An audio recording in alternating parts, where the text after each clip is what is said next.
est, c'est terminé, le championnat du monde de Formule 1 2025 est fini. Clap de fin sur cette affreuse génération de voitures, clap de fin sur le numéro 1, sur la monoplace de Verstappen, clap de fin pour l'instant pour Renault en Formule 1. On couronne un nouveau champion, Lando Norris, qui est, si je ne m'abuse, le 35e champion du monde de Formule 1 de tous les temps. On parle de ça tranquillement, posément, dans ce qui est le dernier épisode de la saison 2025 de Garage Talks. Garage Talks, du coup, ça fait combien de saisons? Bonne question, ça, parce que ça avait commencé sur TikTok à la base. Mais bref, paradoxalement, le premier épisode de la saison 2026 sort aussi ce mois-ci. C'est parce que juste, ce sera des news pour la saison 26 et pas pour 25. Tu vois, ça pose pas de questions. Vous pouvez soutenir la chaîne en étant abonné, présent, en commentant, en lâchant un like, en utilisant le code Clippy pour 10% de réduction chez Oli Energy. Là, il y a les trucs de Noël. Ça, c'est la gourde du calendrier de l'Avent. Elle est trop belle, elle est verte et or. Sûrement comme l'Aston Martin en fin de saison prochaine. Si vous buvez pas de poudre ou que vous la sniffez pas non plus, vous pouvez aussi utiliser le Super Fang, ça soutient de ouf la chaîne. Et comme on a gros projet sa mère pour 2026, genre ne pas être pauvre et manger. Et aussi comme on vient de dépenser beaucoup trop d'argent qu'on avait gardé de côté dans une transition vers l'écosystème Logitech. On avait fait une vidéo qui a bien bidé sa mère, merci à tous. Bref, voilà, tout soutien est apprécié. Bref, sans plus de salam alek, bienvenue dans Garage Talks. C'était hypé comme le title decider de tous les temps, une course ultime avec tout sur la ligne, et ça a été une course normale avec... gros enjeu. Une strat décalée pour McLaren et un move couillu à l'ouverture pour Piastri ont sécurisé sa deuxième place, tandis qu'une course de patron pour Verstappen a sécurisé la win. Quant à Lando, il avait besoin d'une P3 et il a chopé sa P3. C'est pas non plus de tout repos, on a l'impression comme ça quand j'en parle, P3, bon, does nothing.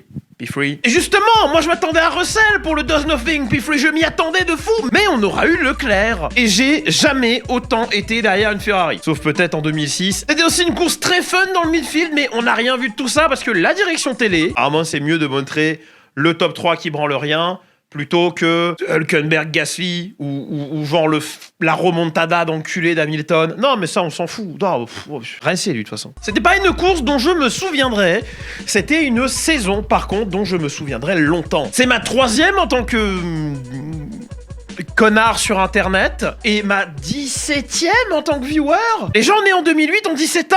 Si on n'avait pas autant d'actions que je l'aurais voulu sur la piste, the big picture, les mouvements championnat, eux, m'ont ravi toute la saison, très honnêtement. Des signes de dominance McLaren en début d'année, au controversé Papaya Rules, le début de guerre civile mort dans l'œuf, le rebond Red Bull et Verstappen, le fil rouge et foreshadowing que j'ai setup il y a quoi, 6 vidéos de ça. Ce fut une saison intéressante, celle d'une équipe mal gérée, d'une autre qui s'est accroché, de 2 pilotes encore fragiles dont un a clutché le saint des saints, le titre qu'il convoitait tant, et de l'autre côté d'un alien capable du meilleur comme du pire. Au bout, si j'ai pas le résultat que j'aurais voulu, je vais pas non plus trop faire chier parce que j'ai la good ending depuis 4 ans non-stop d'affilée, donc on va pas s'emmerder pour des chicanades. De toute façon, j'ai appris à ne plus laisser les résultats sportifs me contrarier. Je les laisse me porter quand je vois ce que j'ai envie de voir, mais je les laisse pas me contrarier quand mon équipe sache mon pilote perd. Ça, c'est bien. Ça évite de faire de moi quelqu'un de toxique et de débile. Vous voulez voir un exemple opposé?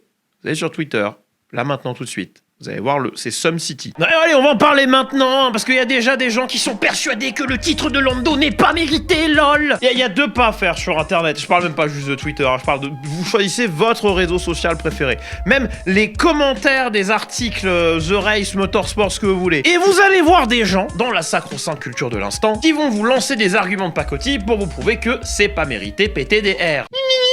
La voiture, c'est facile. Ah bah non, c'est pas facile, parce que déjà, en perf pur, c'est pas la voiture, c'est la voiture et le pilote. Je te fous au volant d'une McLaren de Formule 1, t'es pas champion du monde. Alors loin de là. D'ailleurs, si je fous Verstappen au volant de l'Alpine, il est pas champion du monde non plus. Puis il faut pas oublier que la voiture, son équipier, il a la même. Hein. Et Lando a dû faire face toute la saison à un adversaire vraiment valeureux, parce que la dynamique interne avec Oscar, elle est beaucoup plus tendue que celle qu'il a pu avoir auparavant avec Daniel ou avec Carlos.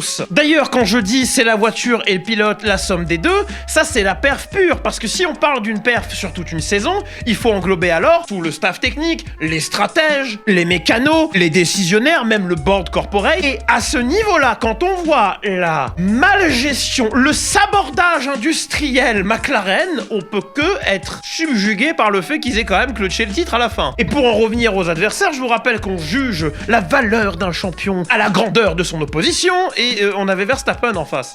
Genre vraiment, un pilote l'emporte devant Verstappen qui, en moyenne, sur la saison, avait soit la meilleure bagnole, soit la 3e meilleure bagnole. Rarement en dessous, voire jamais en dessous. Pensez une seule seconde que le titre, il est pas mérité parce que vous avez le seum ou parce que le résultat vous plaît pas, c'est montrer que vous n'êtes pas capable de contextualiser cette victoire et aussi vous donner un rôle de juge de valeur. Ce qui, exactement comme ma rhétorique actuelle, est de l'ordre de l'opinion. Qui veut dire que vous ne pouvez pas avoir factuellement raison quand vous dites que le titre n'est pas mérité. Sauf que on est sur internet, factualité et opinion sont maintenant la même chose parce qu'on vous a tous persuadé que votre opinion était largement meilleure que celle de tout le monde parce qu'on est tous des petits flocons de neige spécial, sauf quand on n'a pas besoin de l'être. Ah, ça c'est la dualité de l'homme bien sûr. Et c'est aussi oublier un truc, et je dis ça mais vraiment pour tout le monde, que vous l'entravez une fois pour toutes dans votre tête, avoir factuellement raison ne vous donne pas socialement raison. Et comme on est en société, on vit dans une saucisse LOL, qu'on est sur internet, ou alors on peut être en train de discuter à la terrasse d'un bar, ou peut-être qu'on est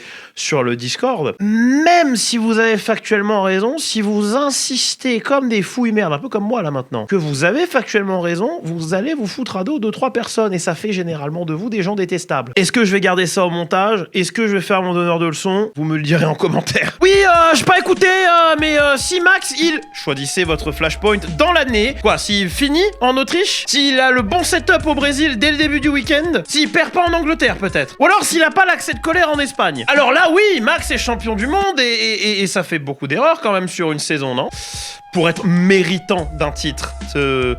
Moi, à mon humble avis, plus tu fais d'erreurs, moins t'es méritant du coup, non? Qu'il y a peut-être pas autant d'erreurs chez Lando au final ou chez Oscar, en tout cas d'erreurs dont ils sont directement eux les responsables. Chez McLaren, hein, on a la Strat au Qatar, oui, on a le DSQ à Vegas, un Strat en Hongrie qui dessert fortement Oscar, pit stop en Italie qui, pour 3 points, hein, quelque part aujourd'hui les maths seraient pas les mêmes. Hein. Après, il y a tous ces pilotes-là ont des erreurs hein, sur le cours de la saison, hein, genre. Typiquement, Oscar à Bakou. Il y a aussi des trucs en dehors du contrôle de l'équipe et des pilotes, genre typiquement Norris à Zandvoort. Ah bah alors, la recontextualisation, ton seul point faible. Vous avez le droit de pas aimer un pilote. Je trouve Norris détestable dès qu'il est dans une position de force. En interview, quand il parle aux gens, etc. Je trouve qu'il est nul à chier. Ça veut pas dire que, par mauvaise foi, je vais dire, il mérite pas son titre et c'est une merde et je l'aime pas et de toute façon, il est moche et il pue. D'autant plus que là, quand les lumières brillaient le plus, hein, il a pas de choke. Il y a pas si longtemps, on l'appelait Lando No Wins. Aujourd'hui, Boog est champion du monde de Formule 1. Ça vous impose pas un peu de respect, ça? Non, c'est la voiture. Ah, bah oui. Par contre, je suis d'accord quand on dit que c'était pas le meilleur pilote sur la globalité de la saison. C'est vraiment Verstappen. Mais le championnat du monde de Formule 1, il récompense pas le meilleur pilote, il récompense celui qui marque le plus de points. Et ça, du coup, c'est dépendant d'un paquet de facteurs.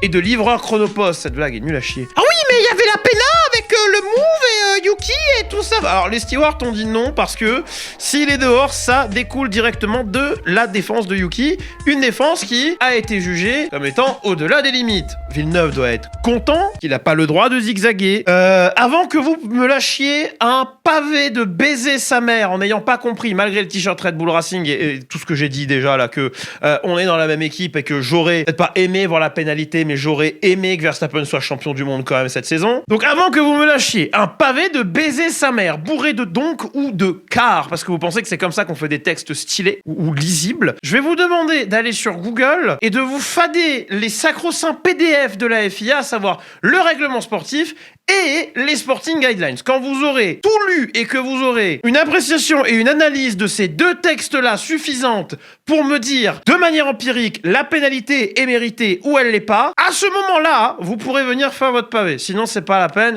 J'ai la flemme déjà de le lire.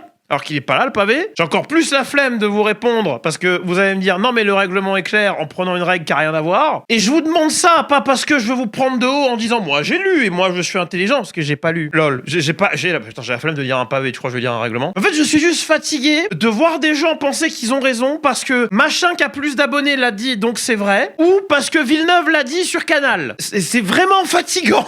By the way, si vous voulez rédiger un pavé pour m'exprimer une opinion, faites comme Lucas. Quand Lucas est écrit, c'est clair, c'est formaté et il n'y a pas de faute. Alors, je m'en fous si vous faites des fautes. Honnêtement, ce serait l'hôpital qui se fout de la charité, hein, parce que moi, j'écris comme un fou, quoi. Mais genre, vous voyez comment c'est lisible, clair, limpide? Vous voyez comme il est beau sur sa photo de profil? Je me suis toujours demandé si c'était genre une photo de mariage ou genre un truc LinkedIn. Je suis subjuguée. Elle se démarque tellement du lot. C'est rare de voir des gens mettre leurs propres photos comme ça. Bon, ensuite, pour parler de manière purement opinionnée, maintenant que de toute façon, dans le Garage-Show, c'est pièce d'opinion sur pièce d'opinion. Pourquoi je me fais chier? Mais Lando n'est pas le champion le plus valeureux qu'on ait jamais eu en Formule 1. Il a jamais été question de ça. C'était pas non plus le meilleur pilote cette saison et is ok, ça arrive. Le sport n'est pas juste et c'est bien pour ça qu'il l'est.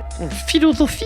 D'autant que Lando a quand même fait quelque chose d'assez impressionnant cette saison, c'est qu'il a réussi à relever la tête psychologiquement alors que je le donnais complètement battu au niveau du break estival. Oui, Max a été phénoménal cette saison. Mon opinion, c'est qu'il mérite le titre. C'est pas pour autant que Lando le mérite pas. Et à ce sujet, je suis surprenamment content du fait que Red Bull ne soit pas tombé dans une strat qui, justement, les aurait peut-être titrés, mais qui n'aurait pas été aussi propre.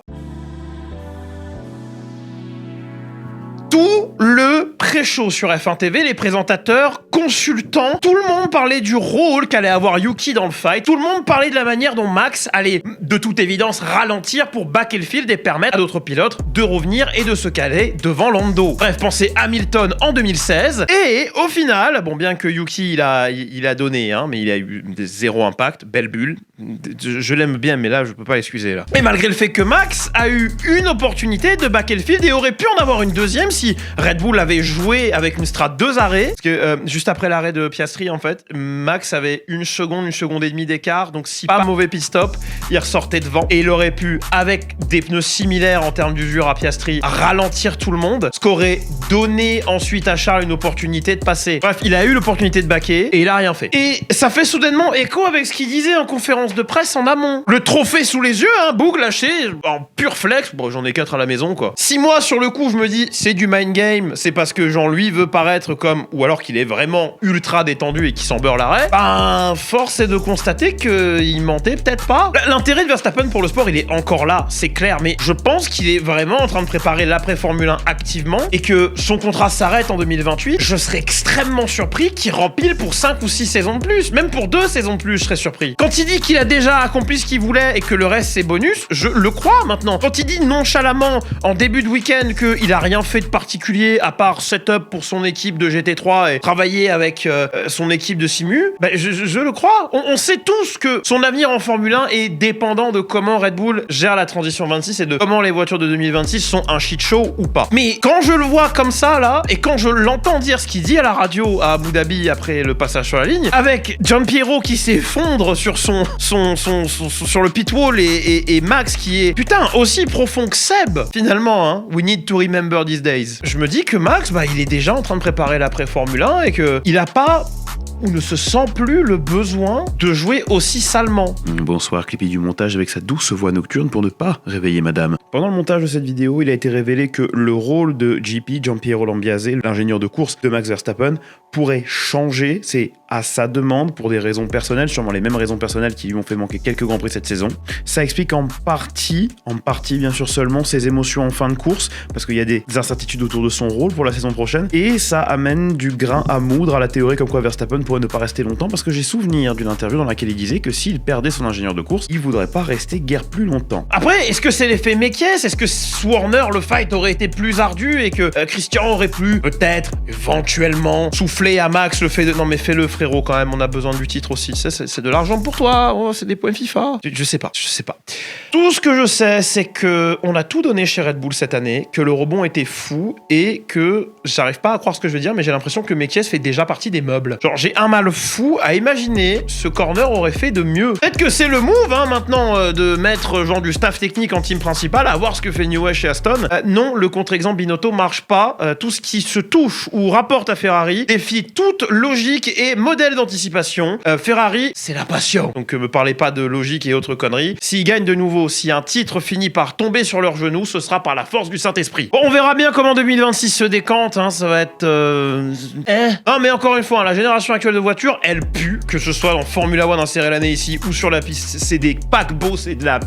Et à chaque fois que je vois quelque chose d'ancien et léger, comme cette superbe Formula Gran Turismo, rejoignez-nous sur Twitch. Je me dis que 2026, en étant volontairement plus léger, plus court, petit gabarit, ça peut être que mieux, non? Mais après, à chaque fois que j'entends parler de 2026, c'est de la merde, et du coup, à chaque fois que je parle de 2026, c'est en des termes négatifs. Et c'est peut-être pour ça que, attention, je touche du bois, 2026 va peut-être faire un bien fou. Peut-être qu'aucune équipe aura réellement aucun avantage. Peut-être que ce sera le bordel partout, et que tout le monde aura des grosses lacunes, mais pas forcément les mêmes. Bon, historiquement, c'est pas ce qui se passe, hein. Historiquement, il y a un ou deux manufacturiers qui ont trouvé un truc et qui se barrent avec le titre, et on se fait chier pendant 4 ans jusqu'à ce que la fin du règlement technique arrive, la loi des retours dégressifs s'applique et on a les grilles les plus serrées qu'on ait jamais eu dans le sport. Mais les gens disent qu'on se fait chier parce que ils regardent le sport avec la bite à la main et le tel dans l'autre. Pour en revenir à Red Bull, je vais pas vous mentir, j'ai un peu peur. Parce que l'année prochaine, c'est le début du partenariat Ford-Red Bull. Et moi, tout ce qui a Ford dessus, j'ai généralement tendance à éviter. Hein. Surtout que Ford est dans la pure tradition de c'est nous qui avons fait. Non, le châssis est fait par Lola et bon, le moteur est fait par notre division qui est même pas vraiment notre division. On a juste payé les factures. Et là, pour le coup, on est dans la pure tradition du branding deal avec genre, ouais, ce sera badgé Ford et il y a un peu d'assist, paraît-il, de la division hybride de Ford. On sait que l'assist de la division hybride Ford est monté crescendo avec leurs annonces de programme hypercar. J'ai peur parce que Ford, pour moi, c'est jamais un gage de qualité. Voilà, c'est tout, je le dis. Je leur laisse une chance de me charmer. Je me chie dessus. Hein. On est clair, on est d'accord. Rien n'est garanti pour 2026. Qu'on soit fan Red Bull, Alpine, Audi ou Ferrari. Putain, force à vous. Mais j'ai envie d'espérer. Même s'il y a un dicton anglais qui dit que c'est l'espoir qui tue. Moi, je déteste cette phrase parce qu'au contraire, je pense que l'espoir fait vivre. Si vous étiez fan Red Bull Racing, par exemple, que vous aviez believe avec moi toute la saison, vous avez eu une petite boule chaude au ventre avant chaque course et vécu une joie qui aurait pas été la même si vous y avez pas cru. Chaque fois qu'on gagnait, chaque fois qu'on rebondissait. On a choisi d'y croire, de croire en Max. Alors que c'était mal barré, que ça avait aucune chance de passer. Et pourtant, à 2 points près, ça passait. Alors, si vous avez choisi d'y croire, si vous avez choisi de croire en quelque chose d'aussi peu probable que ça, rendez-moi un service. Alors qu'on arrive doucement vers la fin de l'année et que tout le monde va commencer à prendre ses bonnes résolutions pour l'an prochain. Dès maintenant, dès ce soir, commencez à croire en vous. Croyez en vous, croyez en vos chances. Parce que vous avez été capable de croire en un truc qui n'avait aucune putain de chance de se réaliser. Si vous pouvez faire ça,